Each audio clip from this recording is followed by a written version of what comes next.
La femme entrepreneur joue un rôle crucial non seulement dans le développement économique mais également dans la transformation de notre société. Qui transformer ou comment et pourquoi, c'est tout de suite dans cette émission. Grande dame, madame, monsieur, partout vous êtes branchés, connectés, partout vous nous suivez, nous vous disons merci. Merci surtout de nous rester fidèles, merci d'être là pour vos messages, vos appels. En tout cas, nous vous disons un grand merci. Et aujourd'hui, dans ces nouveaux numéros de votre émission Grande Dame qui promouvoit la femme dans toutes ses activités, dans tous les domaines, aujourd'hui nous sommes là toujours pour la promotion et l'autonomisation de la femme mais également de la jeune fille en République démocratique du Congo. Et pour aujourd'hui, nous avons choisi pour thématique l'entrepreneuriat féminin dans la réduction de la pauvreté en République démocratique du Congo. C'est avec une invitée spéciale, madame, monsieur, restez connectés, restez branchés parce qu'aujourd'hui, nous allons plus parler de l'entrepreneuriat. Alors, avec qui parler cette thématique, c'est avec une femme entrepreneur, une femme mariée. Elle est vraiment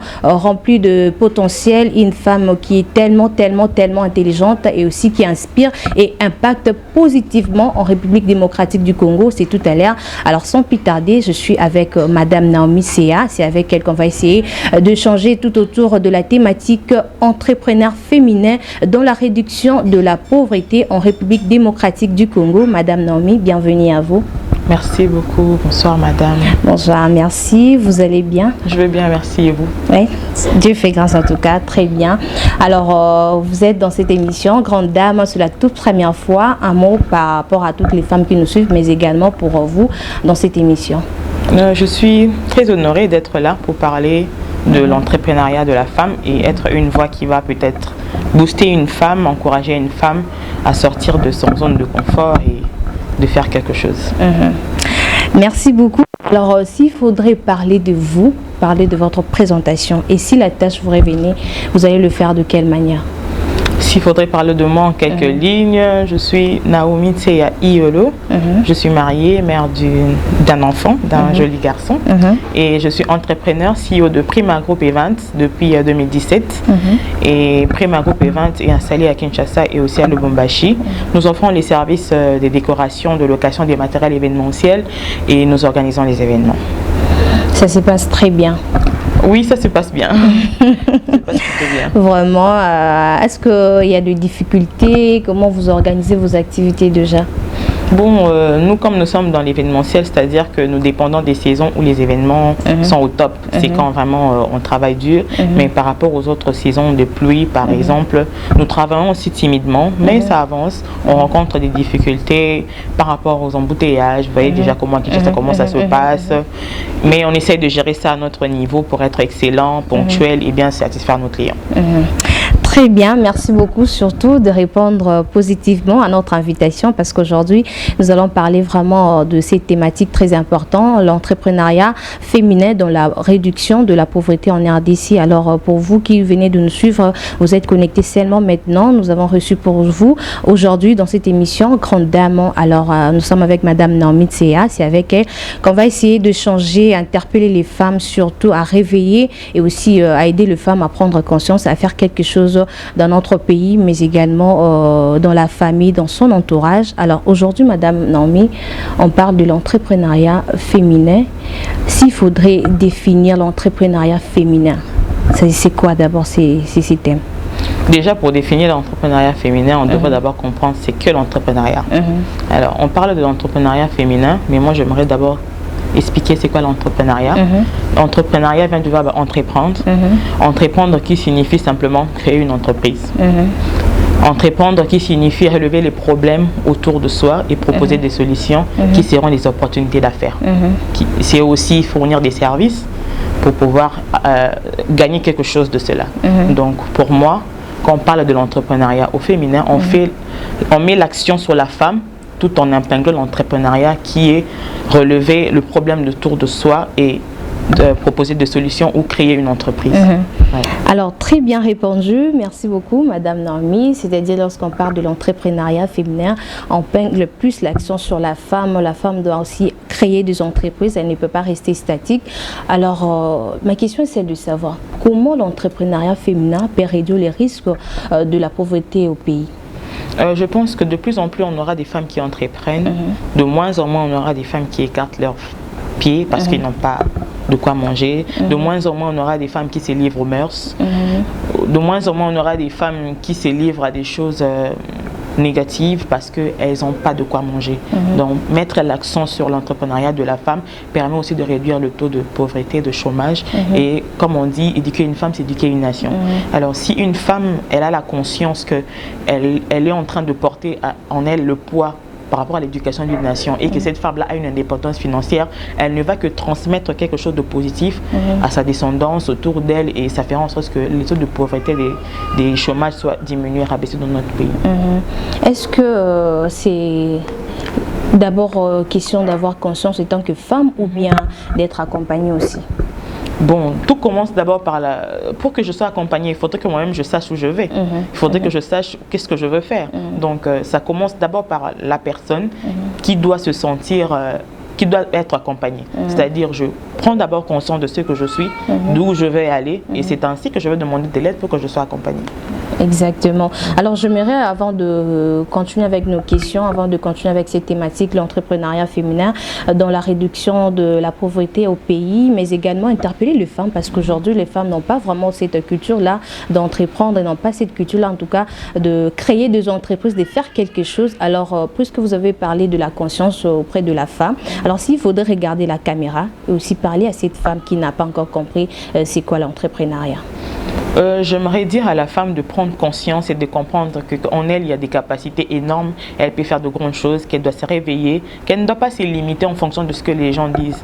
Vous savez, comme je l'ai dit l'année passée, on a trop crié que la femme, l'émancipation de la femme, on a trop parlé de droits des femmes, mais c'est le moment que la femme peut montrer ce qu'elle fait déjà. C'est le moment que la femme peut s'élever, de montrer au monde que tout ce qu'on a dit, on peut le faire. La femme peut bien entreprendre, la femme peut rêver grand, la femme peut accomplir de grandes choses, la femme peut se surpasser, la femme peut changer une nation au travers de ce qu'elle fait. Et est-ce que c'est important aujourd'hui de soutenir l'entrepreneuriat féminin? Parce que s'il faudrait parler du rôle de femme entrepreneur. Bien sûr, il faudrait encourager la femme à entreprendre parce que l'entrepreneuriat, ça nous permet déjà de sortir, de rabaisser le taux de chômage qui est assez élevé dans notre pays. Hommes comme femmes, tout comme femmes, on devrait soutenir l'entrepreneuriat dans notre pays. Ça nous permet de sortir du chômage, ça nous permet de sortir les autres du chômage, ça nous permet d'inculquer une mentalité d'indépendance financière à la femme. C'est très important. Alors, s'il faudrait parler du rôle de la femme entrepreneur au pays ou soit dans la société, c'est quoi exactement son rôle? Comme j'ai dit, éduquer une femme, c'est éduquer une nation. Son rôle, puisqu'on soutient la femme à entreprendre, puisque la femme a conscience qu'elle porte en elle des choses qui peuvent changer la société, elle porte en elle des capacités qui peuvent sortir les autres du chômage, mais bien sûr, son importance, c'est déjà ça. Puisqu'elle comprend ce qu'elle est, elle met en pratique, elle fait un pas en avant, elle travaille, elle entreprend, elle crée les entreprises, elle diminue le taux de chômage. C'est déjà ça. Et certaines femmes aussi ont des difficultés, c'est-à-dire qu'elle n'est pas vraiment dans une famille qui peut la booster, aller encore plus dans la vie, aller loin, travailler, mettre en valeur ce qu'elle a comme talent. Mais pour ces genres de femmes, comment se retrouver, comment en tout cas sortir de sa zone de confort? Vous savez que les femmes rencontrent beaucoup de difficultés dans le monde de l'entrepreneuriat, notamment les difficultés liées aux finances, comme vous l'avez dit. On n'est pas dans un pays qui favorise les gens qui veulent débuter quelque chose. On n'a pas de crédit qui accompagne les jeunes ou bien la femme à pouvoir faire quelque chose. Deuxièmement, nous avons les femmes qui rencontrent peut-être les problèmes de limitation dans le sens où tu veux entreprendre, tu veux faire quelque chose, mais on te rappelle déjà que toi, une femme, tu ne peux pas arriver. Tu ne peux pas rêver grand. Tu ne peux pas arriver à un certain niveau par rapport à ce domaine-là que tu veux aborder. C'est seulement les hommes qui peuvent y arriver, pas les femmes. Vous voyez, tout ça, ce sont des limites que les femmes rencontrent. Il y en a encore, elle veut atteindre un niveau, mais on lui dit, bon, comme tu es une femme, tu as une faiblesse, couche avec moi pour que je te donne ceci, je donne cela. Tout ça, ce sont des problèmes que la femme en rencontre comme difficulté sur son chemin vers l'entrepreneuriat.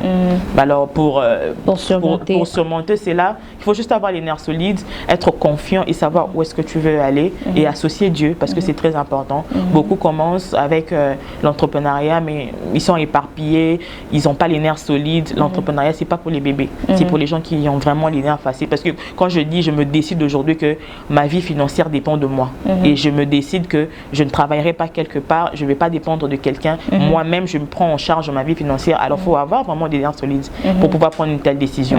Donc, on va rencontrer des hauts et des bas, on va rencontrer des secousses, mais après, si tu es vraiment focus et tu crois en toi, en ce que tu fais, ça sera possible d'y arriver. Mais avec la crise économique au pays, également avec les difficultés que nous rencontrons, vous avez dit, il y a les femmes qui sont conditionnées aujourd'hui dans des sociétés, dans des entreprises pour travailler. Elle est vraiment limitée pour exposer, pour donner ce qu'elle a en tout cas. Alors, pour ces genres de femmes, c'est pas une manière, lorsqu'elle rencontre de telles difficultés, c'est sous-estimé par exemple? Oui, il y en a qui ont des morales pas trop fortes. Elle peut se fatiguer, elle peut lâcher, mais on est dans un monde où ce sont les plus forts qui dominent. Donc, il faut moralement rester fort. Il faut pas baisser les bras. Il faudrait continuer à se battre. Parce que je vais dans une entreprise, je vais travailler, on me propose ça. Je refuse, on me jette à la porte, je ne m'arrête pas là, sinon je mange quoi? Je vais toquer à une autre porte. Et associer la grâce de Dieu, ça va aller. Très bien, merci beaucoup Madame Naomi Seya. Alors nous continuons toujours à vous rappeler que pour aujourd'hui nous avons comme thématique l'entrepreneuriat féminin dans la réduction de risques, dans la réduction de la pauvreté en République démocratique du Congo. C'est aujourd'hui que nous parlons de ça parce que nous avons compris qu'aujourd'hui les femmes doivent faire quelque chose, doivent entreprendre, doivent créer des entreprises, doivent être indépendantes mais également autonomes pour la société mais également pour le pays. Alors on en parle aujourd'hui avec Madame Naomi qui est femme entrepreneur. Elle est également femme mariée, mais elle a plusieurs activités, plusieurs casquettes en tout cas. Elle a dit ça tantôt. Alors c'est avec elle qu'on échange sur cette thématique qui va vous motiver. Surtout les femmes, nous vous appelons à suivre cette émission, mais également en tout cas à faire quelque chose.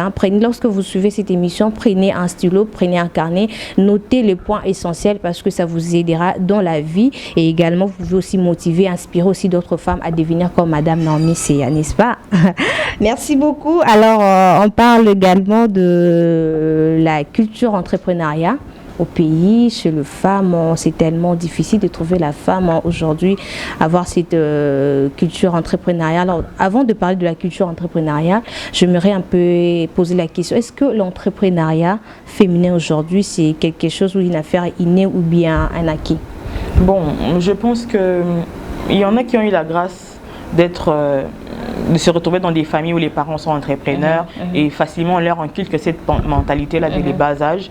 Il y a encore d'autres qui n'ont peut-être pas entendu parler de l'entrepreneuriat, ils sont allés à l'école, on leur a appris qu'il faudrait faire un jeu l'honneur, il faudrait faire des CV quand tu finis les études, faire entrer ça dans les entreprises, dans une entreprise X ou Y pour avoir du boulot. Vous voyez? Mais non, donc c'est partagé. Il y en a qui ont eu la grâce d'avoir ça plus tôt, il y a d'autres non.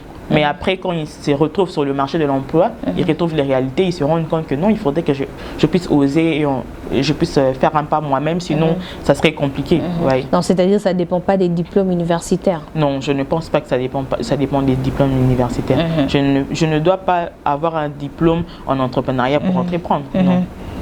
Très bien. Alors, pour les femmes aujourd'hui qui sont dans l'entrepreneuriat, mais également nous remarquons en République démocratique du Congo, les femmes s'impliquent plus dans la politique que dans l'entrepreneuriat. Quelle lecture faites-vous par rapport à toutes ces femmes? Je ne sais pas si votre statistique va de quel côté, mais moi je pense que il y a des femmes qui se lancent dans l'entrepreneuriat, il y a aussi des femmes qui se lancent dans la politique. Je ne sais pas de peser pour dire qu'il y a plus de ce côté ou de l'autre, c'est une étude que je n'ai jamais faite, mais je pense que la femme, même, je parle de l'informel ou du formel, dans tous les cas, nous avons des femmes qui entreprennent. Vous voyez, vous réveillez-vous à 4 heures, vous allez voir combien des femmes vendent les pains, combien des mamans sont devant les boulangeries en train d'acheter les pains pour aller les vendre. C'est l'entrepreneuriat. Combien des enfants ont fini les études avec les mamans qui ne vendent qu'au marché? C'est l'entrepreneuriat. Si on devrait quantifier sur base de ça, je ne pense pas qu'il y a plus de femmes dans la politique. Je pense plutôt qu'il y a des femmes qui sont plus dans l'entrepreneuriat informel que formel. Mais quand vous parlez de femmes qui se réveillent très tôt, 4 à 5 heures pour aller entreprendre, mais c'est carrément parce qu'il n'y a pas de travaux, le mari se retrouve à la maison, il n'a rien, donc la femme s'est dit en tout cas moi je dois m'élever pour nourrir la famille. C'est justement par rapport à la crise économique. Ce n'est pas des seuls métiers, ce sont des métiers qui font étudier les enfants. Je pense qu'il faudrait juste essayer de inculquer une mentalité à ces dames de capitaliser leurs efforts pour en faire grand. Vous voyez, ce n'est pas mal de vendre du pain. Il y a des familles qui vivent de ça, mais il ne faudrait pas se limiter qu'à ça. Peut-être voir comment est-ce que rendre rendre ça grand, essayer de diversifier, essayer de voir comment est-ce que c'est que je gagne. J'essaie d'un peu de remonter la pente pour que demain mon capital augmente, peut-être dans ces sens-là. Mais ce n'est pas petit. Ce n'est pas petit. Moi, je ne dénigre pas. J'encourage plutôt ces mamans-là à continuer. Il y a des mamans qui n'ont peut-être pas fait des études, mais elles doivent donner l'éducation à leurs enfants. Comment elles font? Elles vendent du pain, elles vendent des épices. C'est cet argent-là qui étudie, qui nourrit des familles. Donc, ce n'est pas moindre. C'est-à-dire, même si la femme entreprend aujourd'hui, elle n'est pas supérieure à l'homme, elle est toujours inférieure. Non. Dans quel cas vous parlez, en fait? Moi, je pense que, en ce qui concerne du point de vue professionnel, il n'y a pas d'inégalité, en fait. Nous sommes égaux. C'est que la femme peut faire. Il y a des femmes maçons, il y a des femmes peintres, il y a des hommes maçons et des femmes peintres. Moi, je suis dans l'événementiel, il y a aussi des hommes qui sont dans le même domaine que moi. Il y a des hommes députés, il y a des hommes avocats, il y a des femmes qui font la même chose. Donc, du point de vue professionnel, je ne pense pas qu'il y ait, ces décalages-là. On est pareil. Très bien, merci beaucoup, Madame Naomi Seya. Alors, on est pareil avec... Mais il y a des femmes, parce que j'insiste beaucoup plus sur cette question, parce que les femmes, lorsqu'elles deviennent entrepreneurs, elles se disent, elles nourrissent la famille, elles apportent quoi à manger à la famille, donc c'est-à-dire que l'homme n'a plus rien à dire sur elle. Là, c'est un problème d'éducation, de mentalité, de vision, des façons de voir les choses. Mais si quelqu'un qui a une très bonne éducation, cette personne a des valeurs, des bonnes valeurs, je ne pense pas que la personne va penser de la sorte. Quand tu nourris la famille, tu ne piétines pas la famille. Si Dieu t'a fait grâce d'être la tête une fois, ça ne veut pas dire que les autres seront toujours la queue.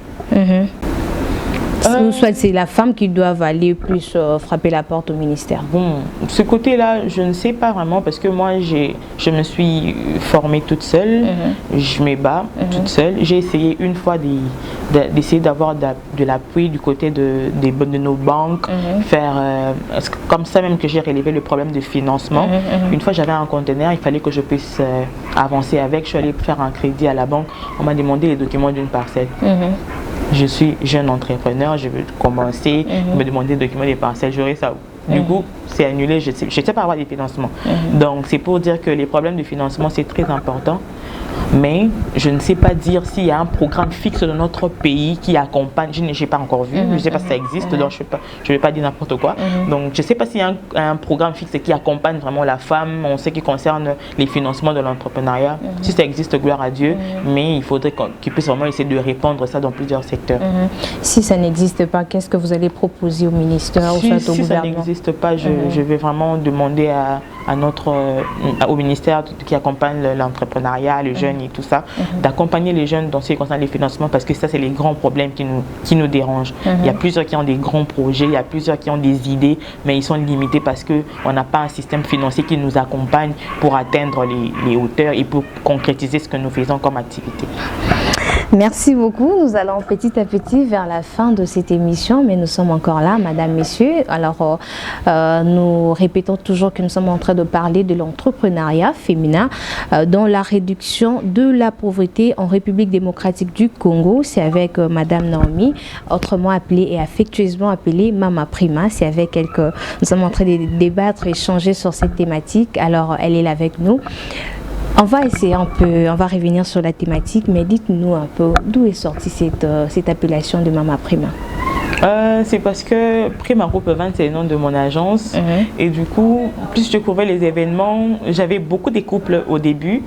J'accompagnais beaucoup de couples dans les mariages. Et du coup, on m'a commencé à m'appeler comme ça, Mama Prima. Et c'est resté. Comment ça vous fait? Bon, puisque c'est lié à l'identité de mon entreprise, ça me fait du bien. Ça me fait du bien. Bon, merci. Alors, qu'est-ce qui vous a motivé davantage de se retrouver aujourd'hui dans Prima Event?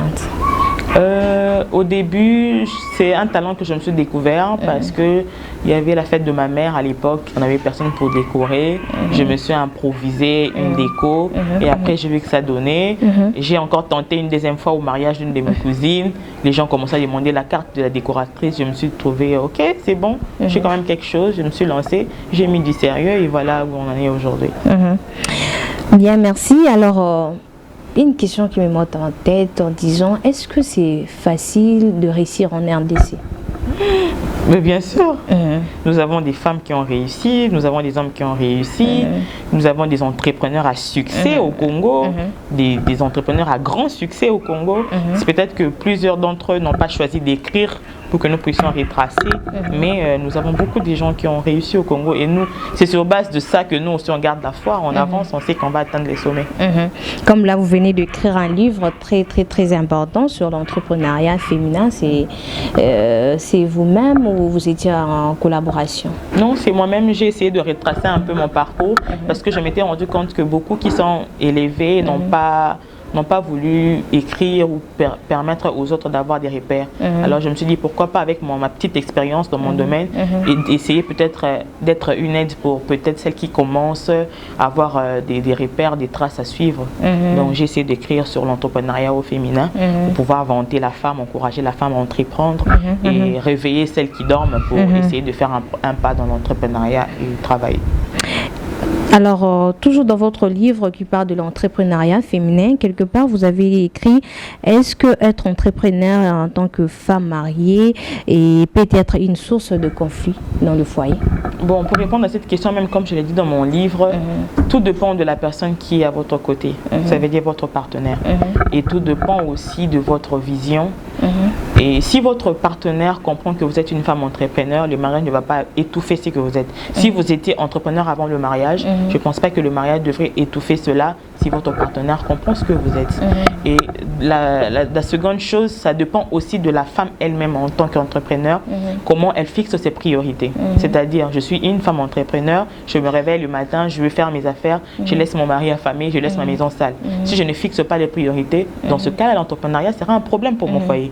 Alors si je sais faire, je donnais chaque chose avec son temps, c'est-à-dire j'ai un temps pour mon mari, j'ai un temps pour la propriété de ma maison, j'ai un temps pour mes affaires, j'essaie de faire l'équilibre. Dans ce cas-là, je ne vois pas pourquoi l'entrepreneuriat sera un problème pour le marié.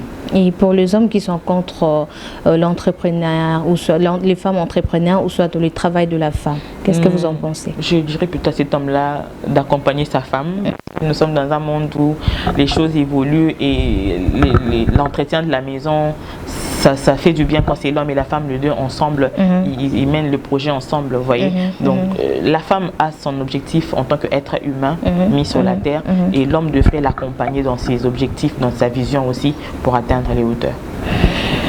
Très bien, mais vous savez aussi, Madame Normé, les hommes sont très jaloux. Bien sûr, c'est à la femme de fixer les limites et rassurer son mari, rassurer son mari que tu peux me faire confiance, partout où je serai, je suis et je reste une femme mariée.